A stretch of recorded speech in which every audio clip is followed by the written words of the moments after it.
Today, they try to avoid self-pity and keep themselves as busy as possible, some of them in the Star and Garter workshops. Charles Hankins is one of them. He was wounded in North Africa in April 1942 as he dragged a machine gun into position. All of a sudden, a boom. You don't feel nothing. You feel your legs go up in the air.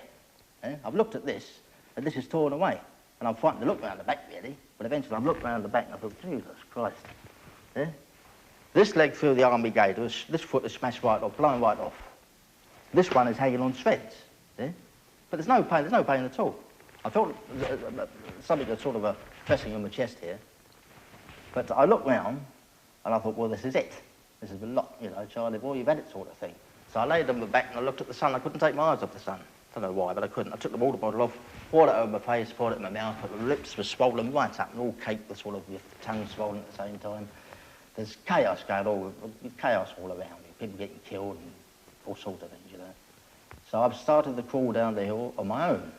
And I thought, well, I don't know. As I've looked back, the blood's sort of pumping out the stumps of the legs, the blood's pumping out. And the trousers, everything's torn to pieces, just torn to shreds. See? So I've crawled down the bottom of the hill, and this left one was hanging on sort of a few bits of flesh or something. But that sort of practically fell off as I got down the bottom.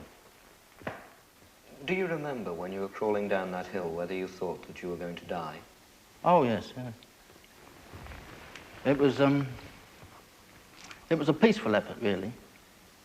You know, you can see blokes being shot all around you, things being blown up, but you lay there and you thought, well, this is it, because you can't go any further. You couldn't be more sort of mutilated. You're trapped there on that battlefield. And there's no hope, and it's just pot luck whether you go down or anybody else goes down, isn't it?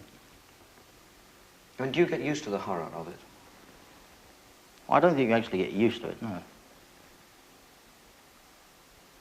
You can't get used to bloodshed, can you? I suppose you could if, depends how you're brought up, I suppose. But I mean, do you get used to killing people? I think you do that because normally, I mean, a battlefield, you're firing at people. You don't actually see them when you're mutilated or when you kill them, do you? Not necessarily. You haven't got to see them, have you? They are anonymous, aren't they? The same as I was anonymous to this German who fired the mortar. Do you think about the war now? I try not to, no, I try not to. You can't forget it. At the same time, you don't want to remember it, really. Have you ever felt bitter? Oh, yes. I think the worst time, I was all right the first 10 years was pretty aggravating, you know. I used to drive down to the coast and take the 3 daughters in the car down to the seaside, ran away, you know. And once you got there, you got to sit on the beach. Well, you see other blokes running about, you know, with the kids on their shoulders, running about playing with them. I think that didn't help. That sort of mental torment, you know. You think, Christ, I wish I could pick my kids up and anything like that. Was it torment? Oh, of course it was, yeah. But you had to fight that. And in fighting it, you become an aggressive sort of character in yourself. Because if you don't, you're not going to get anywhere, are you? If you're not, you won't be bothered to wear the legs. You'll be stuck in an invalid chair. I think it tends to make you more aggressive. And let's face it, I mean, most blokes who came back like me, it's no good people saying they didn't have a chip on their shoulder because they did. And they had the right to have a chip on their shoulder. It's a human nature, surely. But you see, when you get wounded like that, you must, I think the majority of people realise that it must affect you mentally to some degree, you see.